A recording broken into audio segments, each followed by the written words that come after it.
Hi guys, welcome to Sharpey's bathroom. That doesn't sound right, does it? No. I've come to an agreement with our lass. I've decided I'm going to put an extension at workshop.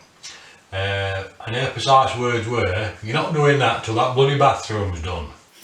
So I thought I'd best crack on with it, but it has meant that I've had no time. This has turned into a massive job. A lot bigger than what I thought it was going to be. So I thought I'd film this and see if you enjoy it. You know, just a bit of content for the channel, a bit of something different. So on day 2 now. I started it all, this is Sunday, I started it all Friday afternoon and just went round fetching bits off, and I got stuck into it Saturday, which I've got some footage on. I'll just cut in these grooves out and whatnot.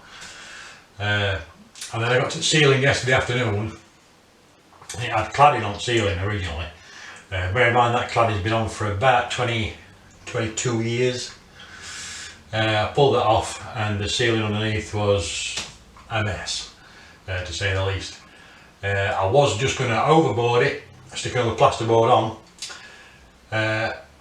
Stuck my hand through and realised there's no insulation, which is another problem. So while I'm in it, I might as well insulate it, do it all properly, etc, etc. So it's turned into a bit of a nightmare, but we'll get it sorted. So I started by ripping the radiator off the wall. I drained it into a black bag and then chucked it in a bucket. There was no bloke who taught me that trick. Of course it works better if you're using 2 hands and you don't get water all over the place. So then I put a hose pipe on the valve stem just to drain the rest of the central heating down, and then I started ripping all the cladding off the walls.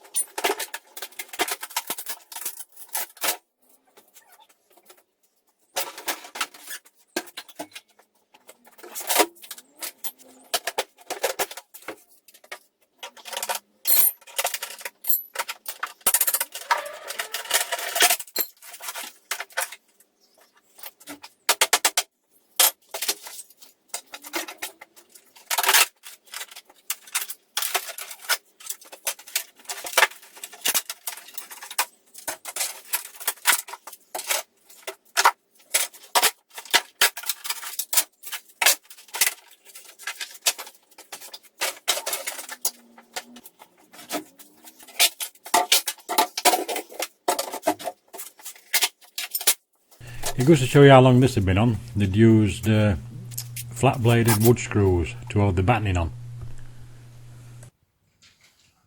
So I ripped that off with a crowbar and then I started cutting with a 9-inch angle grinder.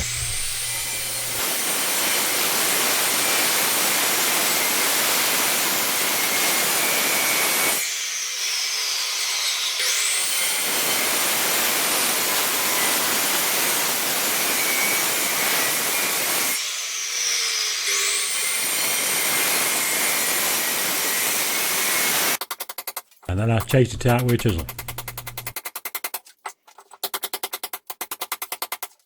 Once I'd chased it all out, I fixed the 2 feed pipes and feed return parts for the radiator. And before you all jump on your keyboards, I know it's not exactly with water eggs. And this is what the ceiling looked like after I'd ripped all the plasterboard down. Didn't look too bad to be fair, but we were uneven.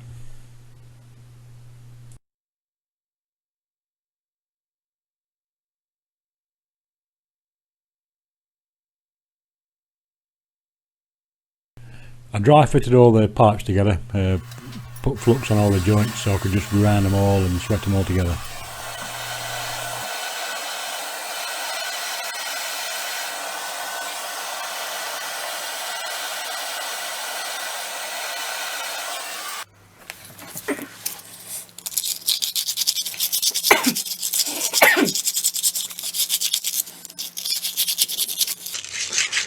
I do take my hat off to you plumbers.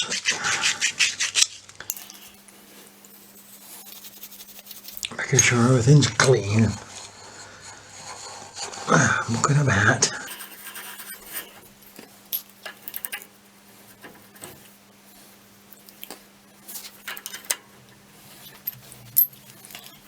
I've run out of new copper pipe, so I've got to use this used stuff.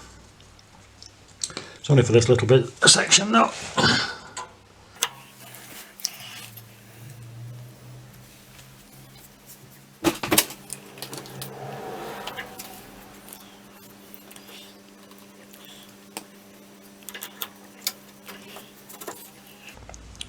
course it'd be nice to have a coffee every now and again. Sod off, I heard that. I didn't know if you were listening then. Well, I am. I'm always listening. Like Big Brother.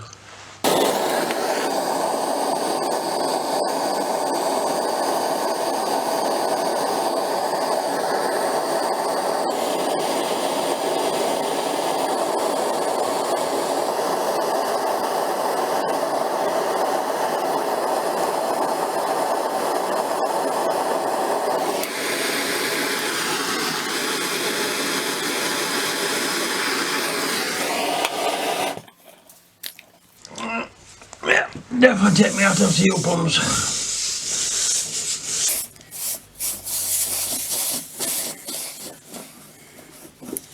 Time to fill it full of water. This is where it all goes wrong, don't I? I told you it all would go wrong. This was my own stupid fault. I think it was smoke from wallpaper. I should have cleaned wallpaper off first. Well, we're on to day 3. After that part busted yesterday, well, I got that leak. I stopped filming after that point and just took clips. It was getting on my nerves a little bit because everything went wrong. I was trying to line this ceiling up and put spirit level up, and these joists are all over the place.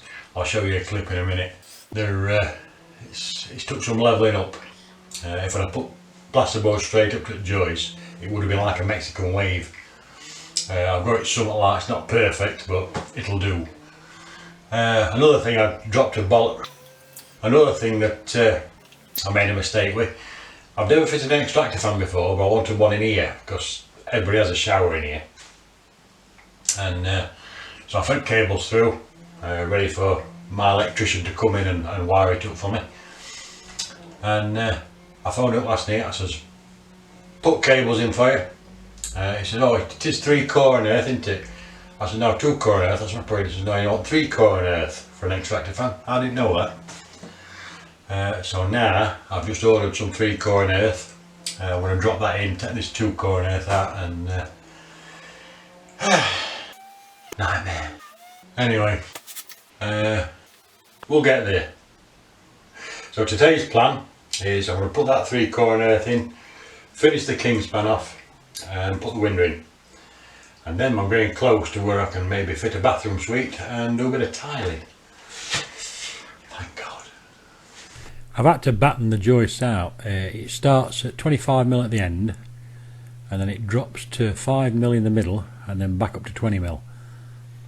It were really hard. So before I started Kingspan, I thought I'd go and do window first, go outside, get a bit of fresh air. So I measured it just to make sure they sent me the right size window. Always a good thing to do before you start ripping holding out.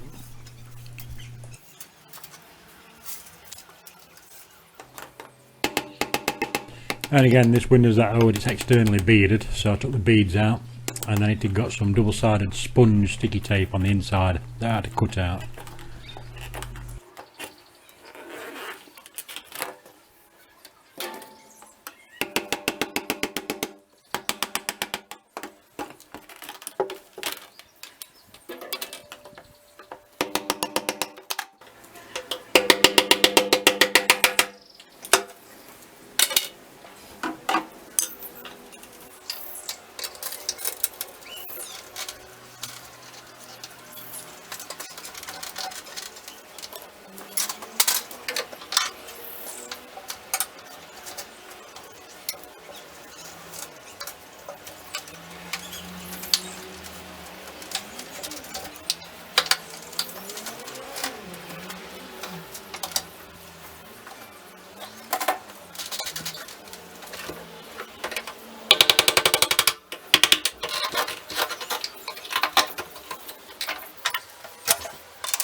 I took the opener completely off, and then I cut some relief cuts in the side of the window frame to make it easy to chop out. When I was taking the window frame out, I noticed, or at least I thought I'd noticed out of the corner of my eye, the header bricks seemed to be moving. I checked them all out and they didn't look too bad, but as you'll see later on, it became to be a bit of a nightmare.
But what I didn't notice is when I finally took the frame out, I walked away and put the frame away. If you actually look at the bricks, you can see them starting to dip in the middle.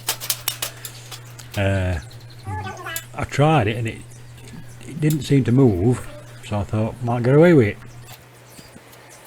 So I carried on regardless and cut the sill to the right shape and screwed it onto the window.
And then I come to try the window in place, and as I was slotting it up, all the header bricks just gave in. Unfortunately I didn't catch that on camera, so the only bit I've got is a picture of the window actually mounted in with no header bricks. Because this was basically the middle of lockdown, I had to chase round for some sand and cement all afternoon. So I put some wooden supports in the opener and then rebuilt the header bricks. And I got really mardy after this, so this is a bit of footage my missus caught. And once I'd rebuilt the header bricks, I put the fascia board back on and the gutter in and everything else. Just added another day to the job really. So we'll leave it there for this video. We'll see what goes wrong in the next video. So thanks for watching, and I will see you in part 2.